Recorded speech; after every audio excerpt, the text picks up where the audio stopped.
Hi, everyone. Thanks so much for joining us today. My name is Jeannie Zames, and I'm Director of Growth Marketing at Alchemer. I'm very excited to be joined by our panelists, Megan Abman and Vanessa Bagnato. Megan is the co-founder of Strata RMK and has a very unique background in both neuroscience and organizational psychology, and is so passionate about solving challenges at both the organizational and individual level to make an impact. Her consulting firm, where she founded, is completely focused on diversity, equity, and inclusion consulting. It's been so amazing working with Megan. They help others perform by fostering the most equitable and inclusive work experience for everyone. Vanessa is truly one of my favorite coworkers at Alchemer and is a Director of Enterprise Solutions. She develops products that solve real business challenges while accelerating the time to value for our customers. She's always looking for ways to take advantage of the Alchemer platform and launch solutions that make an impact, helping customers to experience true return on their investment. We will have time at the end for Q&A. If you have any questions, please submit them via the portal and anytime throughout the webinar. Our webinar today is focused on diversity, equity, inclusion, and belonging. Many organizations feel that they indeed have a culture supporting DEI&B. However, is that really enough, or are they just checking a box? Diversity, equity, and inclusion and belonging need to be so much more to provide that solid foundation for a strong, employee-centric, engaged organization. There are so many facets to these critical topics. I have to be honest, as we've been preparing for this webinar, it has been such a fascinating experience, and I'm so excited to hear both of these colleagues talk about these important topics. Our speakers, Vanessa and Megan, are so knowledgeable and have such great insights to share. With that, let's get started. So the first thing I want to do is I'm going to actually open this up for you, Vanessa. Can you give us a definition of what is employee centricity and what does that mean to an organization? Yeah, Jeannie. So employee centricity has similarities with customer centricity. And in fact, we at Alchemer believe that employee centricity is the foundation for customer centricity. So what is it? Really, employee centricity is the philosophy whereby an organization puts its people at the core of everything it does. And to become customer centric, an organization needs to create a culture where employees feel respected, engaged, value, and believe they have an opportunity to grow. So innovation, creativity, empowerment should be encouraged, and it should be encouraged regardless of employee level. And that's really important. An employee-centric organization puts people at the core of everything it does, regardless of employee level. What are some ways in which an organization can transition to becoming customer-centric? Well, one method, which both Megan and I will talk about, is employee empowerment, and that's critical. All employees must be fully empowered, again, regardless of position within the corporate hierarchy, and all employees should be empowered to succeed. Employee experience is not just the responsibility of the executive team or an HR team. All employees can impact employee engagement and the overall experience. And as part of that concept, this notion of employee-focused leadership is also important to empowerment. So I'm a manager, and for example, I should be empowered to help build a positive employee experience for my team and impact those of others. And everybody else on my team should also feel empowered. So that means that as a team, we should understand each other's needs, values, preferences, what it takes to have a positive working environment, and so forth, so we can collectively work together, feel empowered, and influence each other's own experience. So I really believe that leaders of all levels should actively listen to employees and focus on asking those questions rather than simply giving answers. And we'll be talking more about those questions, collecting data, as Megan and I talk further. Another critical method for becoming employee-centric is moving to a continuous model of collecting employee feedback and acting on that feedback.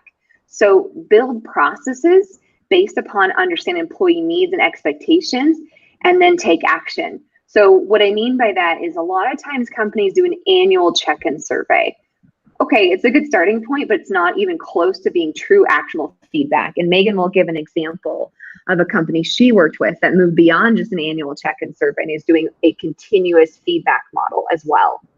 So in addition to collecting feedback and making that continuous, you also need to make sure that your employees know that they can openly and regularly provide that feedback. And in doing so, employees should know that there's no real or perceived sense of retribution for sharing their opinions and sharing their voice, that there is an immediate response to their feedback, and that they'll hear and they'll know that they've been heard and valued through regular communications, updates, and true transparency throughout the organization. And so when employees see the outcome of their input, that's when their engagement will strengthen and grow. Their feedback will foster that employee centricity I'm talking about. So organizations need to remember they need to act on employee feedback. It's one thing to collect it, but you need to take action on it.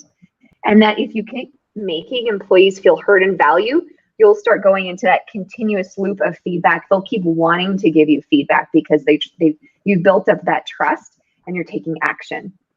So that continuous process of capturing, acting on feedback that I just described is also important when companies look to add a DEI&B strategy into their employee experience strategy. So that is a good segue into our next topic with Megan. And that is just that diversity inclusion has become increasingly more important, more of a priority for companies and HR departments. As Jeannie mentioned at the beginning, at Alchemer, we also believe in the importance of fostering that type of culture. And our leadership team partnered with Megan to help look at our culture, understand employees' perception of inclusion, review our HR initiatives. And in fact, Megan has led several workshops with all of our company, all employees, and Jeannie and I both had the pleasure of attending those. So to make sure that we're all coming from the same place of understanding with regards to terminology, Megan, can you kick off by defining DEI&B, which stands for diversity, equity, inclusion, and belonging? Yeah, of course. So let's start by asking ourselves, what is it that we exactly mean when we say diversity? And in answering this question, it's helpful if we peel back this in a few different ways. So when we think about diversity, me and my business partners from Strata RMK like this concept called 2D diversity, which means it's a combination of inherent diversity, so the stuff that you're born with, the stuff that you can more or less see. So for example, race, ethnicity, sometimes even gender expression, and so on. And acquired diversity, that's the magic that comes from your unique life experiences. And this looks like your socioeconomic background, educational level, sexuality, your neurodiversity, or the way in which you process information, etc. But both inherent and acquired are important because the ultimate goal is to cultivate a group of folks who collectively have a diversity of thought or cognitive diversity. And this is one of the main reasons why diverse teams outperform homogeneous ones, because a diversity of thought fuels innovation and helps spot major potential errors when teams collaborate with one another. And if the term 2D diversity is one that's unfamiliar to you, there's a wonderful HBR article listed on the webinar's resource section, so that I encourage everyone to check out. So I want to emphasize here that when we are talking about diversity, there's plenty of ROI. For me and my business partners at Strata RMK, this is not simply a moral imperative, but it's proven to be really good for your business in terms of profitability, productivity, and innovation. So to those folks listening in right now, if you do need or want numbers to better understand the ROI, know that there's plenty of really exciting, powerful, and even reputable studies out there. So do your research. And if you need help, please reach out to me. Happy to help bolster the need there. Now, building upon the notion of 2D diversity, let's take it one layer deeper and also consider representation. So let's take gender diversity, for example, and say you have a lot of women within your organization. That's great. But is there adequate representation of women across the organization at every level? From your executive leadership team, by department, or are there certain departments that might have trouble hiring a woman, not because of her qualifications, but because she doesn't want to be the first? Yeah. So it's not enough to simply think about diversity with also the representation part. And those are slightly two different metrics as well. So if diversity is the only thing an organization is paying attention to at this time, then no matter how hard you work, that's going to be a pretty shallow and even potentially tokenizing way to approach DEI&B. And often after diverse employees are in the door, it can feel a little bit like a bait and switch in their employee experience. So how do we know? Well, research says employees are likely to leave within 6 months if they don't feel a sense of inclusion and belonging, but are likely to stay at least a full year if they do. So that's why the other letters in DEI&B are equally, if not more so important in this conversation as you develop your strategy.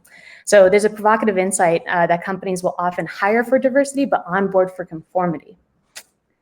So if that resonated with you, definitely listen closely to these next portions of this webinar on how DEI&B can be woven into the fabric of your employee experience strategy and how this can help foster a more inclusive and equitable working experience. All right, moving on to the E in DEI&B. So the E stands for equity, like Vanessa said, and admittedly, this was the toughest notion for me to wrap my head around when I first began my DEI&B journey. So as such, let's go ahead and take a moment and review this graphic here. Awesome. So you'll notice here an image comparing equality to equity. And in my mind, this is the most helpful way to compare these two. The reason being is that it's through this comparison that it becomes clear that when we are asking ourselves the question, is this fair? We can say yes, but for two vastly different reasons. You'll notice in the top row that equality focuses on resource-oriented solution, whereas equity focuses on an outcome-oriented solution. So what do I mean by this? Well, you'll notice that in the equality section on the image that everyone receives the exact same bike, the same cost, the same functionality, the same size, etc. So when we are asking ourselves, is this fair? We can say yes, because everyone is receiving the exact same resources. But you'll notice that only one individual really benefits in this situation. And when we shift our focus to the equity section on this image, we can see how there is an additional layer of tactical empathy utilized here, appreciating everyone's differences to provide each individual with a bike that empowers them to be able to successfully ride that bike. So although the youth-size bike on the far right probably costs far less than the handgear bike on the far left with the individual who's wheelchair-bound, when we ask ourselves, is this fair? We can confidently say yes, because we've hit the mark in achieving our desired outcome. So when you are problem solving for a situation and asking yourself, is this fair? Examine if you want to make a resource-oriented solution or if you'd like to make sure that it's an outcome-oriented solution. And to take it a step further beyond this example, this notion of fairness in the working experience is important to consider. So when you all are taking action on the wonderful findings that you've collected from your employee engagement data, you'll find that the most impactful strategies to enhance the employee working experience are a result from an equitable lens. Once again, problem solving for an outcomes-oriented solution rather than a resource-oriented one. And in fact, giving everyone the same thing may unintentionally perpetuate your workforce's state of being. So that means that you may be unnecessarily incurring additional costs with very little benefit. And we'll talk a little bit more during our time together, but an equitable strategy is going to have a much more profound impact when it comes to your employee centricity than one that just embraces equality. All right. Make sure I'm hydrated here. Great. Let's go ahead and move on to the next term. So we covered the D and the E. Let's go ahead and talk about the I for inclusion. So if I were to boil down inclusion to a formula, would that be too simplistic? Maybe, all right. But in my mind, a really powerful way to make sense of inclusion is to think about it being the sum of knowledge and action. So let me take a moment and clarify here. So if I want to be inclusive of others and show up as an ally, I first need to have that foundational knowledge to then inform my subsequent actions. So for example, this could look like having that foundational knowledge of the importance of honoring folks' pronouns and then taking the subsequent actions of introducing myself with my pronouns and asking for their pronouns. A small moment, sure, that probably doesn't make a difference to the majority of folks, but it can make a world of difference in how I demonstrate my allyship to others. All right, and finally, the B for belonging. I think at the individual level, we all have a pretty good sense of what this looks like and feels like, right? Whether we feel a high sense of belonging or a low sense of belonging. But at the organizational level, the perceived level of the sense of belonging is a powerful indicator of knowing if my inclusionary efforts are having the intended impact on folks that I'm trying to best support. So a lot of companies will spin their wheels trying to demonstrate their commitment to DEI. However, without also examining the sense of belonging, how do you know if it's truly working? Or who is this really for then? So with this in mind, if we were to draw out the DEI on a Venn diagram, it's actually that intersection of all of that. That's where the B would belong, as it's the culmination of all of these efforts in conjunction with one another. All right, so I recognize I've taken a lot of time laying out the foundational work, but this is really, really important consideration to build upon as we talk more about employee centricity. Completely agree. And I'm a visual person, Megan, and I really appreciated that graphic showing the difference between equality and equity. That really resonated with me last fall when we did our training. And I also like that Venn diagram that you just talked about with belonging located at the intersection of diversity, equity, and inclusion. So thank you for those visuals. Yeah, of course. All right. So when you and I have had our conversations, Megan, you've shared that you believe DEI&B should be integrated into an employee experience program rather than as a separate initiative, and that it's more effective when it is included in an overall employee experience strategy. So I'd love for you to share why you believe that it is valuable to incorporate DEI&B with overall employee experience strategies. Yeah, my pleasure. Yes, incorporating a DEI&B lens into your overall employee experience strategy is the most comprehensive way to enhance the employee working experience. The reason being is that it's important to note that although all employees work for the same company, they have vastly different working experiences. So as such, various populations of your workforce are going to have various needs and expectations that must be met in order to retain, engage, and develop their talents, ultimately bolster their contributions to the company, but also their commitment as well. And this makes a lot of sense, especially when we consider what this might look like at the individual level. So imagine navigating the complexities of what it means to be other, and always having an underlying sense, or maybe even skepticism of questioning whether or not you truly belong at your company. All of a sudden, that one small comment that was not intended to mean anything or convey anything negative whatsoever hits your ear in a certain way, but then you begin to ruminate on it. What did they mean when they said that? Would they have said that to anyone else? So we can see here, instead of focusing all of my cognitive energy at the task at hand and truly collaborating with my colleagues, now there's a little bit of a hesitation to truly be all in with the folks around you.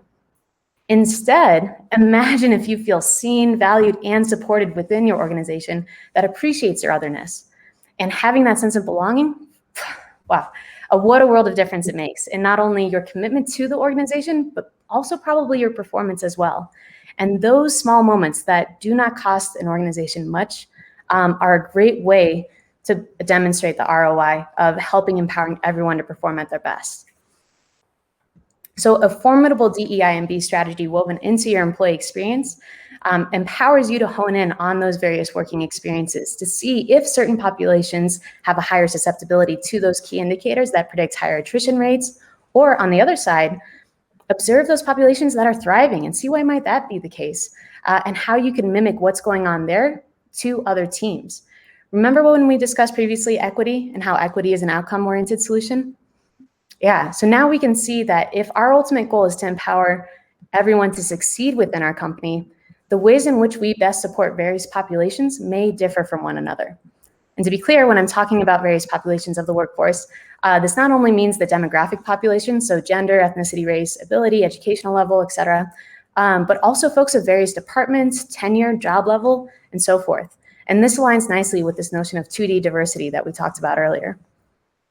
So by having this information and appreciating how the working experience may vary from one employee to another, leaders informing the employee experience are in a great position to be able to work with the data to open up the door to those critical conversations that could make your employees feel heard, seen, and valued. So there's a reason why diverse teams outperform homogeneous ones, but unlocking the magic of a cognitively diverse team requires a healthy workforce with a tremendous amount of support. So lean in and lean on the employee engagement data in these moments in conjunction with your inclusionary survey items. And this will create a clear path forward on what needs to be done. Also, I do want to add, echoing Vanessa's comments earlier, that communicating the inclusive and equitable actions you are taking as an organization and sharing these findings is important because this will also help you future-proof your business. There's emerging research that outlines that millennials and Gen Z folks are attuned to anything that smacks of performance when it comes to DEI&B. And recent data appears to reflect that 76% of employees and young job seekers said a diverse workforce was important when they are evaluating companies and accepting job offers. And nearly half of BIPOC employees and job seekers said that they had quit their job after witnessing or experiencing discrimination at work. And 37% of employees and job seekers said that they would not apply to a company if they learned that the organization had negative satisfaction ratings among BIPOC folks. So this conversation and this work not only demonstrates your commitment to current employees, but also future employees as well. This means that hiring managers also need to be included in your DEI&B conversations and equipped to be able to adequately respond to candidates' questions probing around your company's DEI&B strategy and commitment to all of this as well. Ooh, so many good points, Megan. Two that stood out to me, what you just said, we're back on that notion of employee empowerment. And I love this, ensuring that employees feel heard, seen, and valued, which ties really well what I was talking about around employee centricity, because an employee-centric business really needs to support and encourage that employee empowerment for every single employee, empowering them to succeed.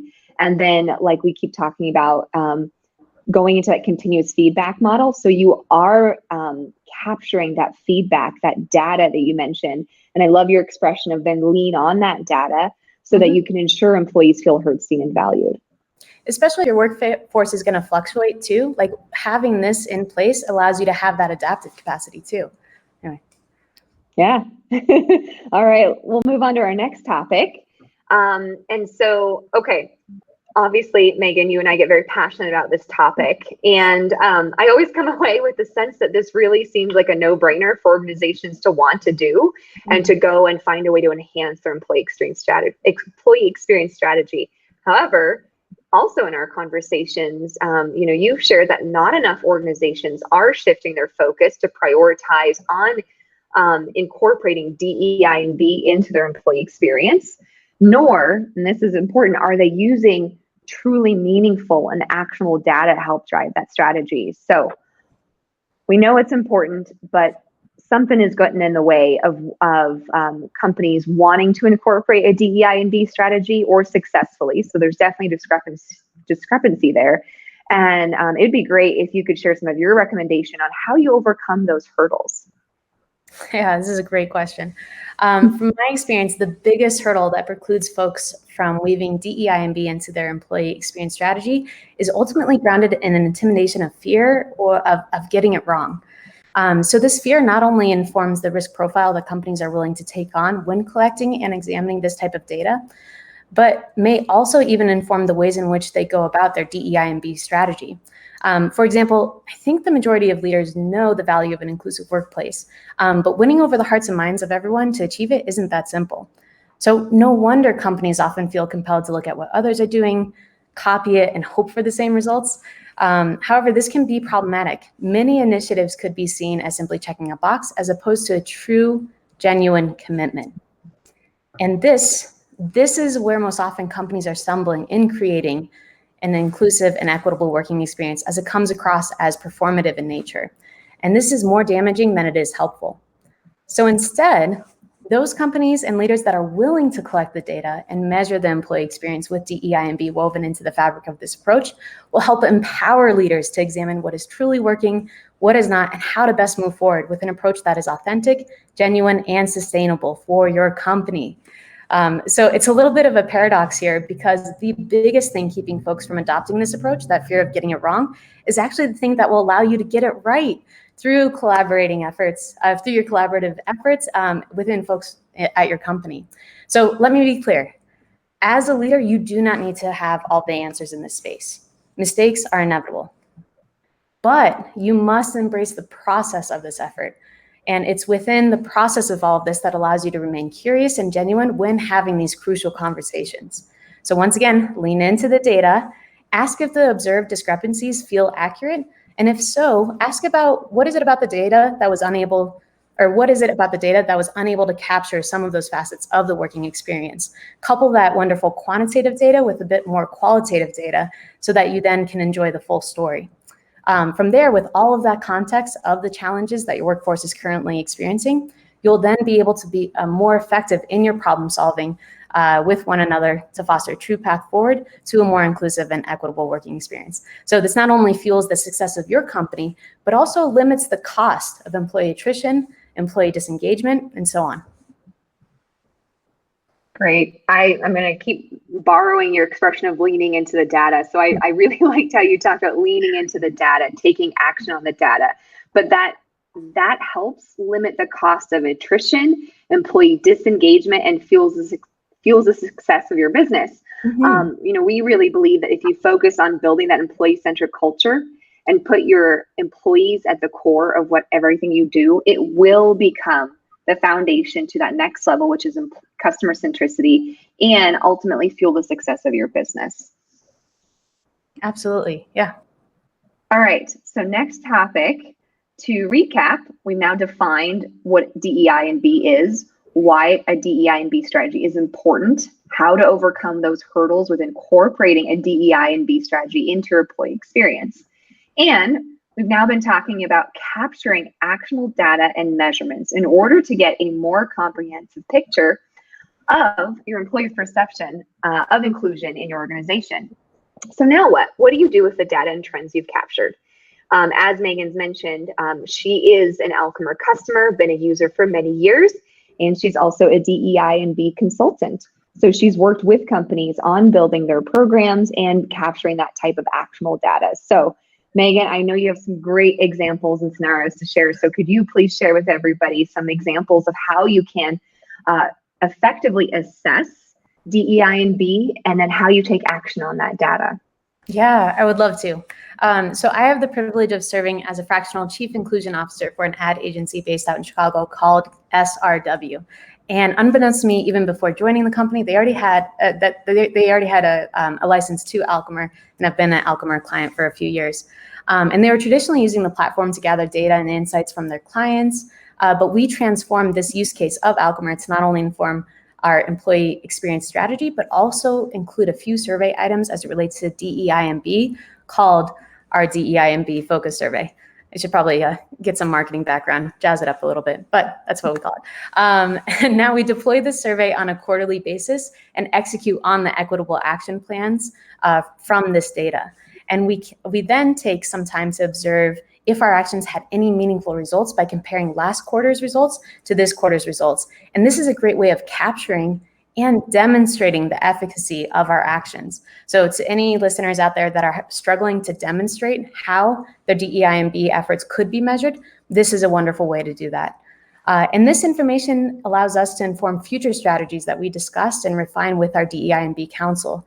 So once again, I know that there are a lot of folks out there struggling to formulate their DEI&B roadmap in their internal committees or councils, whatever that structure looks like.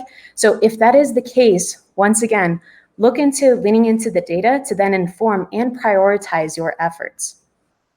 Also, as an important aside, to the leaders that inform employee experience strategy, this process that I've described probably sounds very similar to best practices outlined in IO psychology, which is absolutely the case. So although this may feel unfamiliar at the very beginning, recognize that it's the same strategies that you're probably already using. But there are a few aspects of this inclusion survey that are actually empower SRW to be a little bit more prescriptive in how we foster the most inclusive and equitable working experience. So here, let me get specific here to give you a sense of what this DEI&B focus survey looks like. So we have a total of 20 questions. The first one is an ENPS score that then we have the survey items fall within a few different themes.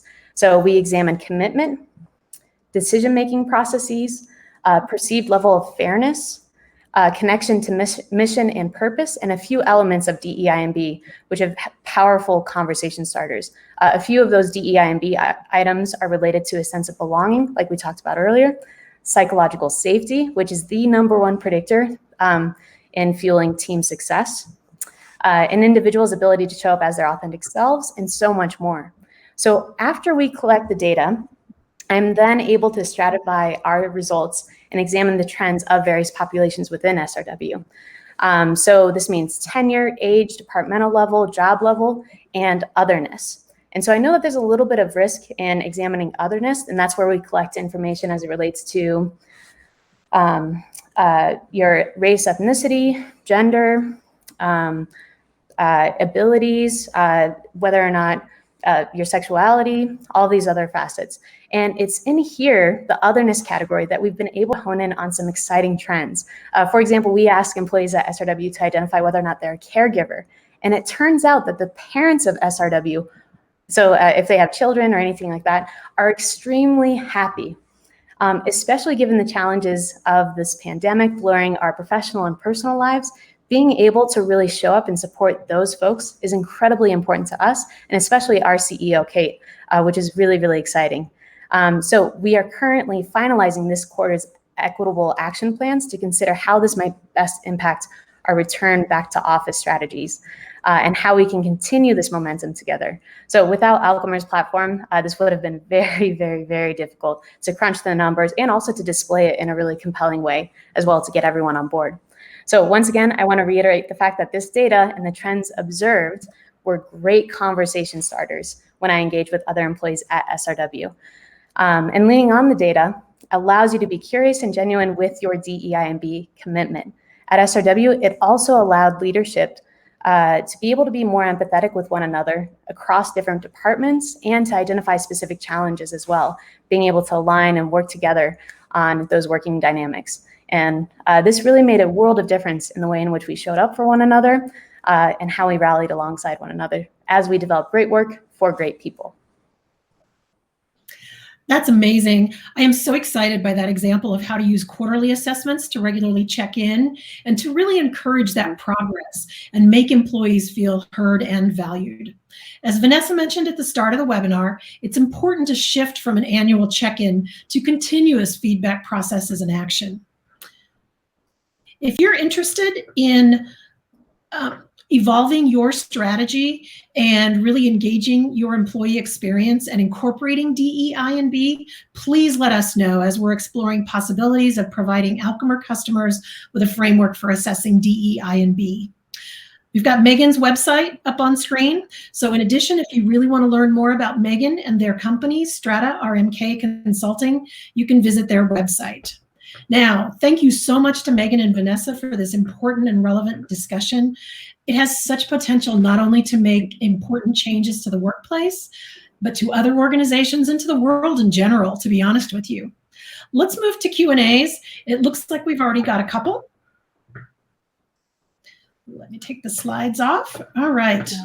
Cool. And Jeannie, while you're pulling that up, I'll just let everybody know that that survey that Jeannie mentioned, where you can let us know if you are interested in Alchemer developing an inclusion framework and assessment process with Megan, you would just copy and paste that link that is in the chat box right now and put it into your browser, and then you can fill it out and we will notify you should we proceed with that. And I would encourage everyone to do this. So here's our first question. How do you feel about coupling DEI&B process with Pro-D, Foresight, Myers-Briggs, or other personality mapping systems? I'm going to turn that one over to Megan to start with. Yeah, so typically I like to ground DEI&B efforts in working behaviors rather than personality traits or anything like that. The reason being is that sometimes we can't help our personalities, but we can absolutely shape the ways in which we behave with and work alongside one another, right? So although this is a great starting point to understand how people operate differently, this notion of psychological safety and the practices and rituals that you all have within your company and how you work alongside one another, not with whom, but how, that's really going to make a world of difference of fueling innovation and performance. And in fact, there was a great study that Google conducted a while back called Project Aristotle, where their whole hypothesis was, how is it that we can build the perfect team, right? Because Google would, right? And so originally researchers set out with this hypothesis that, oh, maybe it's who's on a team with one another that really matters. Whether it's their education level, like let's get the smartest folks together. And then they didn't see any correlation between team performance. They then thought, oh, maybe it's about how well people get along with one another. Like if they have friends with each other on a team, that's probably going to inform team success, right? That wasn't the case. It wasn't until researchers modified their hypothesis from who's on a team to how the team works alongside one another that all of a sudden researchers were able to find two powerful correlates from the research. One is ostentatious listening. So exactly what we're doing here, nodding our heads, right? Actively listening to one another, and then equal conversational turn taking. And so these two in conjunction with one another, this is what researchers call psychological safety. And this is the number one correlate to team success. So once again, personality, it's a great place to start, but I would try and encourage you all to shift your thinking into workplace behaviors and how is it that we can shape those. Very cool. God, what a great answer. The next one, I'm going to move over to you first, Vanessa, and then Megan, if you want to follow up.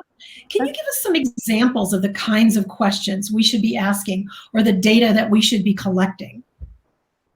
Yeah, I think what's most critical with that question is what Megan and I talked about with regards to a continuous feedback model and making sure employees feel valued, seen, and heard. Yes, the questions are important, but it's more making sure that you're taking action and closing the loop. So what I mean by that is Megan talked about with SRW that they did quarterly surveys. So they were benchmarking along the way. That's a great example. Another way, if you're doing just overall employee engagement or some different types of surveys about how's the office and so forth, make sure you're doing maybe longer benchmarking surveys, but then also think about incorporating pulse surveys. So let's say some feedback came in, and I'll just use a basic one. We need more coffee in the kitchen, right? Make sure that maybe at the next company meeting, you let everybody know, you communicate to everybody, hey, we heard you. You want more coffee. We're going to put more coffee in the kitchen. Then pulse them, right? So check in with them with a short survey. Did we fix the problem? Has it solved it? Do you anything else that you want to share at this point? So I think that type of model is more important, and making sure, again, that you continuously make sure employees feel seen, heard, and valued, and that you're transparent and that you communicate. So I really think it's more than an annual check-in. It's multiple surveys. Consider doing longer engagement surveys and then those shorter pulse surveys. So Megan, I don't know, anything you want to add to that? Yeah, absolutely. So building upon Vanessa's answer, I think what's maybe the concern of holding folks back from doing a quarterly survey is this notion of survey fatigue, right?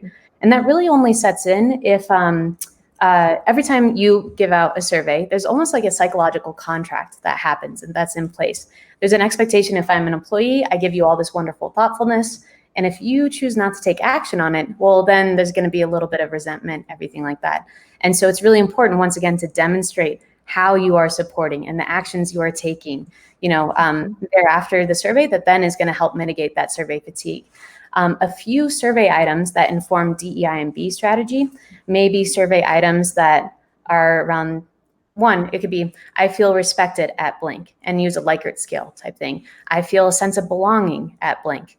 Your company's name, by the way, in blank, Likert scale as well. Especially this notion of psychological safety. Once again, this is so important for organizations to consider. So even having a question, and you can even flip it too, to try and catch people who try and go through surveys really quickly, those cheaters, if you will. You can say, I cannot voice a contrary opinion without repercussion or something like that. Well, then you're able to say, okay, which data can I really rely on? And which ones are, folks were kind of going through the motion when filling this out. Okay, I'm going to disregard those very few folks out of the consideration of like getting the full story. Yeah, so those are some survey items around DEI&B strategy, but I think also what's an important consideration that needs to be voiced here is this notion of accessibility. So make sure when you're developing these survey questions that they communicate clearly what is intended by the question. So simple language, relatively short. And I love Alchemer's platform because it then will do an analysis for you on the accessibility or if there's any problems with certain ways in which you've developed your survey questions, which is really exciting. So, and I know that they have experts in-house as well to help coach you up all on what this might look like and the necessary considerations. Yeah, Megan, sorry, Jeannie, I just can't help it. Megan brought up some good example survey on the call, those Likert scale questions. That's an example of a benchmarking question that you can then track over time. And then there's other ones where you could ask employees to share their voice, their opinions in their own words and balance that with such like what we call an open text question. So I really liked that idea, Megan. Yeah. Very cool. Great question and great answers. Here's another one that I am very curious about and engaged to hear what your thoughts are. I'm going to start with Megan. My manager wants me to capture diversity demographic information from all employees. Is this a risky task? Are there good ways to get this done and best practices? Yes, this can be risky for organizations who are uncomfortable being able to navigate and problem solve in a way that they haven't done before. And so to whomever submitted this question, I would recommend doing a little bit of a phased approach, right? So it's not going to be all that demographic information that I talked about with SRW, who's willing to take that risk, examining race, ethnicity, gender, sexuality, et cetera, et cetera.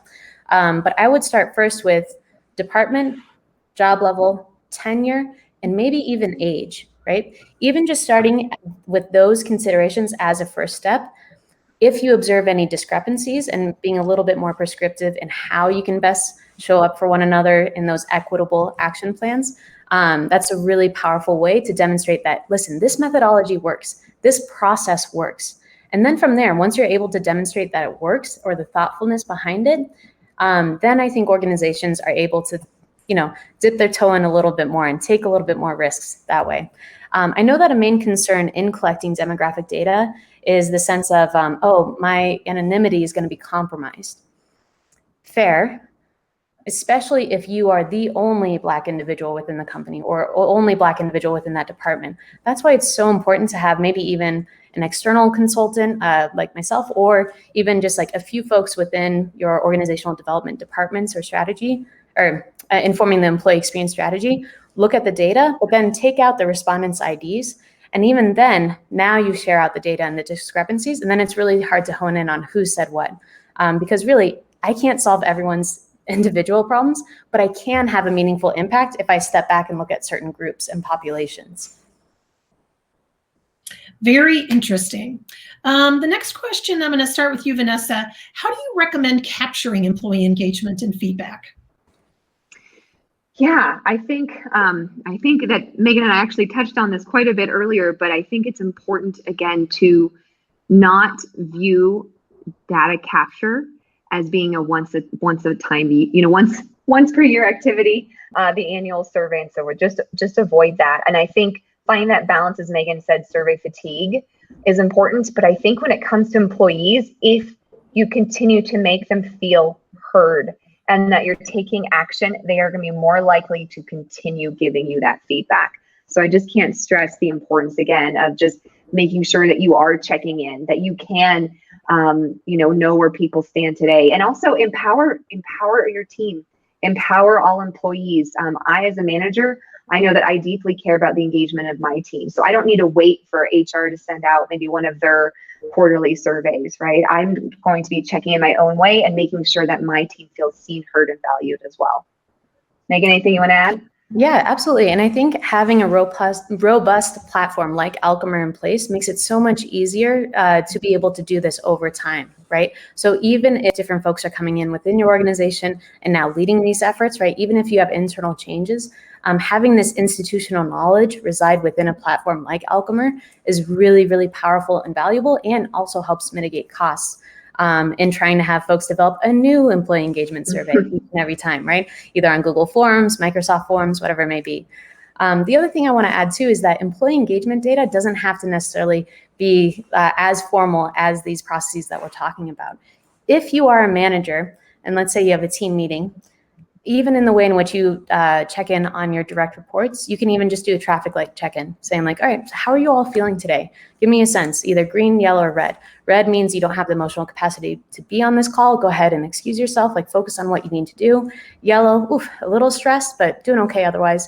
And then green is, fully engaged, ready to go, present.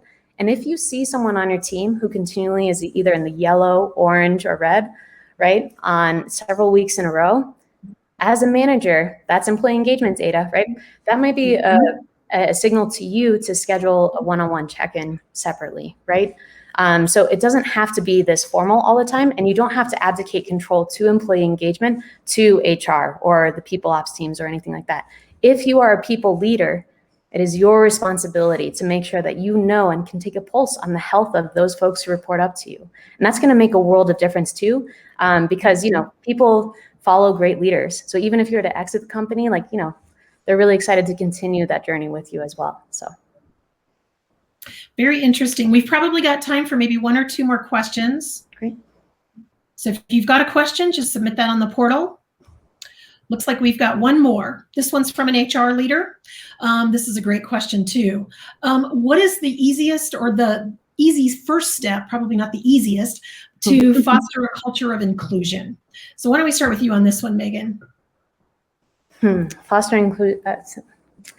Gosh, I think you need to have first, once again, inclusion is the knowledge plus action, right?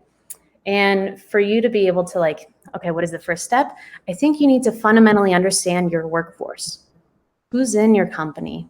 What do they care about? What motivates it? And once you get that sense of understanding on what they need, then you can equip yourself with the foundational knowledge of how is it that I can best support these various populations. And then from there, that's going to inform how I take actions, right?